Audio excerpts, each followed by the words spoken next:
حسین ابن علی نازش آلے نبی تم پر سلام، اے حسین ابن علی تم پر سلام، نازش آلے نبی تم پر سلام۔ کسی نے ایک بات کی تھی، اس نے حد کر دی، اس نے کہا مورخ تو کتنا کو لکھے گا، خطیب تو کتنا کو واز کرے گا، اور مصنف تو حسین ابن علی کی شان میں کہاں تک بات کرے گا؟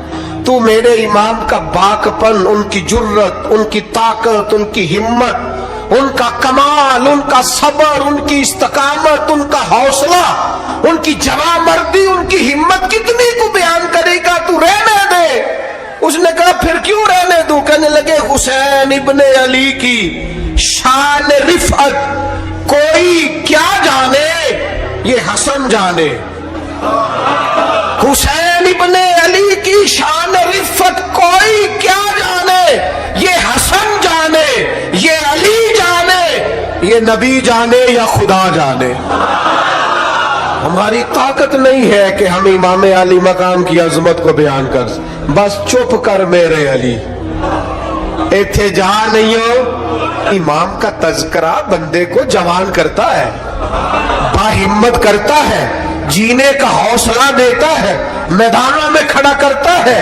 وہی ہے تیرے زمانے کا امام برحق، جو تجھے حاضر و موجود سے بیزار کرے اور موت کی شکل میں دکھلا کے تجھے جلوہ یار، زندگی تیرے لیے اور بھی دشوار کرے۔ اور پلٹنا، جھپٹنا، جھپٹ کر پلٹنا، یہ لہو گرم رکھنے کا ہے ایک بہانہ۔ لہذا طاقتور بنو، باہمت بنو، کربلا کے واقعے سے طاقت حاصل کرو۔ پھر کہتا ہوں ہم ہائے حسین والے نہیں، ہم تو واہ حسین والے ہیں۔ ہمارا کہنا ہے کہ واہ حسین، اے حسین ابن علی تم پر۔ اپنے مزاج میں طاقت پیدا کرو، اپنے بچوں کو یہ قوت ارادی، قوت فیصلہ آنے والی نسل کو منتقل کرے، یہ ہمت، جذبہ۔ غار حرا کے اندر جو سب سے پہلی وحی نبی کریم صلی اللہ تعالی علیہ وسلم پہ نازل ہوئی ہے، زمین کا آسمان سے صدیوں کے بعد جو پہلا رابطہ ہوا ہے،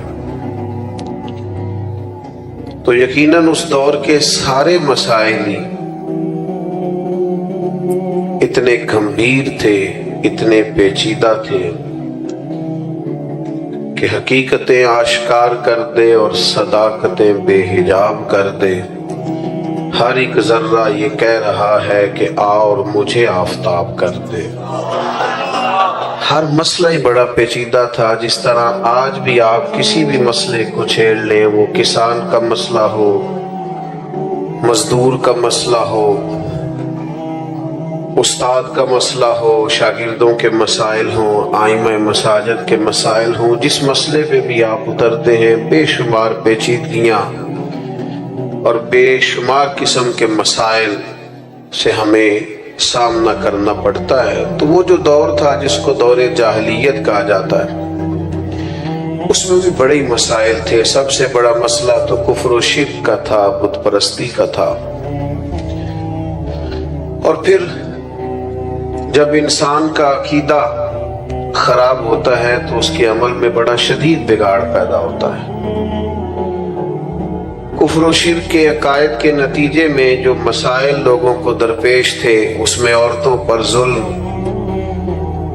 غلاموں پر جبر، غریبوں کا استحصال، نہ جانے کتنے مسائل جمع ہو گئے تھے، اور ہر شخص اپنی جگہ پہ تکلیف میں تھا۔ عقائد کی درستگی بھی بڑی ضروری ہے۔ مسئلہ توحید لوگوں کے ذہنوں اور سینوں میں اتارنا بڑا ضروری ہے۔ عورتیں بڑی تکلیف میں ہیں، حقوق کی پامالی بڑے زور و شور سے جاری ہے اور صدیوں سے جاری ہے۔ غلام بیچارے منڈیوں میں بکتے ہوئے، ظلم سہتے ہوئے، آنسو بھی انہیں آنکھوں سے بہانے کی اجازت نہیں ہے، وہ بھی پی جانے کا حکم ہے۔ اتنے سخت مسائل کے اندر ہر مسئلے پر ہی روشنی ڈالنا بڑا ہی ضروری تھا، لیکن قربان جائیے جو پہلی وحی نازل ہوتی ہے وہ بڑی قابل غور ہے کہ اس میں نہ تو بظاہر عقیدہ توحید کی بات کی گئی، نہ اس میں عورتوں کے حقوق کی بات کی گئی، نہ اس کے اندر بظاہر غلاموں کی بات کی گئی، بلکہ جو پہلی وحی نازل ہوئی ہے اس میں کہا یہ گیا کہ اقرا، پڑھو، اقرا بسم ربک الذی خلق، اپنے رب کے نام سے پڑھو جس نے پیدا کیا ہے۔ معنی کیا ہے کہ مسائل جتنے بھی ہوں ان سب کا حل تعلیم ہوتی ہے۔ جو لوگ علم پڑھتے جاتے ہیں نا، سیکھتے جاتے ہیں، ان کے عقائد بھی درست ہوتے جاتے ہیں، جب وہ گہرائی میں اترتے جاتے ہیں تو ان کے اخلاقی رویے بھی ٹھیک ہوتے جاتے ہیں۔ جب انسان پڑھتا جاتا ہے، علم حاصل کرتا جاتا ہے، تو پھر یہ ہوتا ہے کہ اسے حقوق کا بھی خیال آتا ہے، بلکہ جتنا زیادہ کوئی شخص پڑھتا ہے لکھتا ہے اس کا اپنا مزاج اس قدر زیادہ شستہ ہو جاتا ہے کہ بعض جگہوں پہ اسے کہنا پڑتا ہے کہ میاں تھوڑی سختی بھی کرے، آپ تو زیادہ ہی نرم مزاج ہو گئے، کہنا پڑتا ہے کہ آپ تھوڑی سی شدت بھی پیدا کریں، بعض مسائل آپ کی نرمی کی وجہ سے خراب ہو رہے۔ تعلیم، علم ایک ایسی روشنی ہے، لیکن وہ تعلیم ہو، وہ سیکھنے کے لیے ہو، وہ شعر و سخن نہ ہو، محفلیں گرمانے کے لیے جملوں کو ازبر نہ کیا گیا ہو، وہ سیکھنے کے لیے ہو، تعلیم پانے کے لیے ہو، اس کے لیے طلب بھی ہو، تڑپ بھی ہو۔ جس بزرگ کے عرس پہ ہم آئے ہوئے ہیں نا، حضرت فقیہ اعظم رحمت اللہ علیہ تر و تازہ مزاج کے مفتی تھے، جن کی نظر صدیوں بعد دیکھتی تھی۔ کچھ لوگ ایسے ہوتے ہیں کہ وقتی طور پر وہ کوئی بات کرتے ہیں، تو بعض لوگ ایسے ہوتے ہیں جو ان سے رائے کا اختلاف کرتے ہیں۔ رائے کا اختلاف بڑا حسن ہوتا ہے، رائے کا اختلاف بڑا قیمتی ہوتا ہے، مخالفت نہیں ہونی چاہیے، عداوت نہیں ہونی چاہیے۔ رائے کا اختلاف تو بڑی خوبصورت بات ہے، لیکن ہونا دلیل کی حد تک چاہیے، ذاتیات تک وہ اختلاف۔ یہ تو مابین صحابہ کے بھی ہوتا تھا۔ حضرت عمر فاروق رضی اللہ تعالیٰ عنہ جمعے کا خطبہ دینے آئے تو نیا نویلا سوٹ پہن کر کے آئے، اور اسی طرح کا آپ نے کرتا اور اسی طرح کا تہمد اوڑھ رکھا تھا۔ تو حضرت ابو ایوب انصاری نے اٹھ کے اختلاف رائے کیا، کہا جناب بتائیے یہ آپ ایک ایک سب کو کل چادر بٹی تھی تو آپ کے پاس دو کیسے آئیں؟ تو حضرت عمر نے اس اختلاف رائے کو قبول کیا، اس پر یہ نہیں کہا تیری جرات کیسے ہوئی۔ تو امیر المومنین سے پوچھے، اختلاف رائے حسن ہے، بس ذرا اس کا ادب آنا چاہیے۔ قاتل کو کوئی قتل کے آداب سکھائے، قاتل کو کوئی قتل کے آداب سکھائے، دیکھو دستار کے ہوتے ہوئے سر کاٹ رہا ہے۔ کچھ لوگ خالی بات سے ہی، دستار تک جانے سے ہی مان جاتے ہیں، گلے تک تو جانا ہی نہیں پڑتا۔ تو دلیل سے بات، حضرت ابو ایوب انصاری رضی اللہ تعالیٰ عنہ نے کہا کہ جناب یہ آپ نے دو چادریں کیسے استعمال کی؟ تو کہا میرا بیٹا جواب دے گا۔ تو آپ کے صاحبزادے اٹھے، انہوں نے کہا میں نے اپنی چادر بھی والد کو پیش کر دی تھی۔ تو وہی جناب ابو ایوب انصاری دوبارہ اٹھے، انہوں نے یہ نہیں کہا کہ وہ پچھلے مہینے والی بات کا بھی جواب دیں۔ وہ پھر وہاں کیا ہوا تھا؟ بس ایک اختلاف تھا دلیل کی حد تک، اور یہ حسن ہے۔ حضرت ابو ایوب انصاری اٹھے اور اٹھ کے کہا جناب ہمیں سوال کا جواب مل گیا، اب آپ بات کیجئے، ہم بات بھی سنیں گے، حکم دیجئے، فرما برداری بھی کریں گے۔ اس لیے کہ دلیل کی حد تک، اور یہ بڑا حسن ہے، صرف قبرستان میں اختلاف نہیں ہوتا، چونکہ وہاں سارے مردے ہوتے ہیں نا، زندوں میں اختلاف ہو جاتا ہے، چونکہ لوگ سانس لیتے ہیں، سوچتے ہیں، غور کرتے ہیں۔ تو تعلیم کا مقصد جستجو ہو، تعلیم کا مقصد یہ ہو کہ آپ کسی جگہ رائے رکھتے ہو، آپ نے کسی بات کو سمجھا ہو۔ بلکہ ہمارے بزرگ فرمایا کرتے تھے تعلیم کا مقصد یہ ہے کہ آپ استاد پیر والے ہوں، آپ نے کسی سے سیکھ رکھا ہو, سمجھ رکھا ہو, تو تعلیم مسائل کا حل ہے, علم مسائل کا حل ہے. پڑھنا, سیکھنا, لکھنا, غور کرنا, تفکر کرنا اور پھر کسی سے اصلاح لینا, تربیت لینا, اس سے مسائل ختم. بعض اوقات نا مسائل زیادہ ہوتے ہیں, حل ایک ہی ہوتا ہے. کسی کمرے میں اندھیرا ہو تو بہت سارے موذی جانور جمع ہو جاتے ہیں. اس میں بچھو بھی آ گیا, سانپ بھی آ گیا, چھپکلیاں بھی آ گئی, اور بھی کچھ موذی جانور جمع ہو گئے. تو آپ اگر اندھیرے میں ان جانوروں کو مارنا چاہیں گے تو ہو سکتا ہے وہ آپ کو تکلیف دے, ڈنگ مار دیں. اور یہ بھی ہو سکتا ہے کہ آپ سے پکڑے ہی نہ جائیں. آپ کیسے پکڑیں گے, اندھیرا ہے. آپ اندھیرے میں تو ٹامک ٹوئیاں ماریں گے, کیسے ان کو قتل کریں گے؟ تو جانور زیادہ ہیں, موذی جانور ہیں, تکلیف زیادہ ہے, لیکن اس کا حل بھی موجود ہے. آپ ان کو مارنے کی کوشش نہ کریں. آپ اس طرح کریں, کمرے میں روشنی کریں. آپ کمرے میں روشنی کر دیں, آپ کو جانور مارنے ہی نہیں پڑیں گے. وہ ویسے ہی بھاگ جائیں گے. چھپکلی دیوار پہ چڑھ جائے گی اور سانپ اپنا رستہ لے جائے گا اور بچھو دوڑتا نظر آئے گا. یہ تو اندھیرے کی وجہ سے جمع ہوئے. آج بھی جتنے مسائل ہیں وہ پاکستان میں ہیں یا امت مسلمہ کے مسائل, ان سب کی بنیادی وجہ یہ ہے کہ لوگ دینی تعلیم سے دور ہیں. میں آپ کو سچ بتاتا ہوں, میں آپ کو دیانتداری سے بتاتا ہوں. چھوٹا آدمی ہوں لیکن میں آپ کو تجربہ کر کے اور ماحول کو پڑھ کے, دیکھ کے, غور کر کے بتاتا ہوں کہ مسائل اس لیے پیدا ہوئے ہیں کہ لوگ دینی تعلیم سے دور ہیں. حضرت فقیہ اعظم چونکہ سمجھدار تھے, حضرت سید ابو البرکات چونکہ سمجھدار تھے, حضرت امام المحدثین سید دیدار علی شاہ صاحب رحمت اللہ علیہ چونکہ معاملات کو پہلے سے سمجھ گئے تھے, یہ لوگ حضرت محدث اعظم پاکستان رحمت اللہ علیہ چونکہ گہرائی میں اتر گئے تھے. میں آپ کو ذمہ داری سے کہتا ہوں, یہ سارے لوگ بزرگ تھے, ان کے چہرے بڑے نورانی تھے, ان کا اٹھنا بیٹھنا بڑا وزادار تھا. یہ خالی پیری مریدی بھی کرتے تو جمتی تھی, یہ دم درود بھی خالی کرتے تو چلتا تھا, یہ صرف حلقہ احباب میں بیٹھ کر واعظ و ارشاد کرتے تو چلتا تھا. لیکن یہ بہت عرصہ پہلے سمجھ گئے تھے کہ اس قوم کے مسائل کا حل علم میں ہے. بوڑھے سید حضرت سید ابو البرکات شاہ صاحب 18 گھنٹے انہوں نے لوگوں کو اسباق پڑھائے.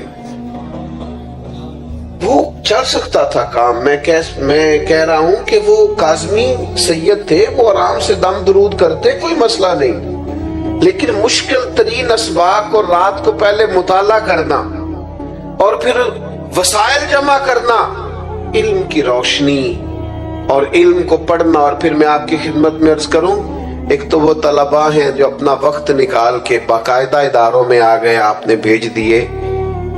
لیکن ہم جو باقاعدہ اداروں میں نہیں آتے, ہماری ذمہ داری ہے ہم اپنے مشائخ کے پاس بیٹھیں, ہم تھوڑا سفر کریں, تھوڑی جد و جہد کریں. آپ ذرا وہ بخاری شریف کی خوبصورت روایت دیکھیے نا. حضرت کثیر بن قیس فرماتے کہ ایک شخص مدینہ شریف سے چلا اور سینکڑوں میلوں کا سفر طے کر کے وہ دمشق کی جامع مسجد میں پہنچا. اور جب اس سے پوچھا گیا کہ جناب اتنا مشکل ترین اور کٹھن ترین سفر, یہ آج لوگ گاڑی کے اندر بند ہوتے ہیں, ہیٹر کی سہولت موجود ہوتی, اور اگر آپ کو کہیں رکنا ہے تو آپ کے لیے اسباب موجود ہیں, پیٹرول پمپ موجود ہے, کھانے کا, پینے کا, نماز پڑھنے کا, سستانے کا سامان موجود ہے. پھر بھی لوگ کہتے ہیں جناب سفر بڑا مشکل کام ہے, دھند بڑی پڑی ہوئی ہے, راستہ نظر نہیں آتا, حد نگاہ بڑی کم ہو گئی, کیسے سفر کریں, بڑی مشکل ہے. لیکن میرے بھائیوں, گھوڑوں اور اونٹوں پہ سفر کرنا اور اتنی جد و جہد کرنا اور سینکڑوں میلوں کا سفر طے کر کے آنا اور پھر کسی سادہ سے درویش کے پاس بیٹھنا, اور جب وہ پوچھے کہ میاں کیسے آنا ہوا تھا تو کہا اور کوئی مقصد نہیں تھا,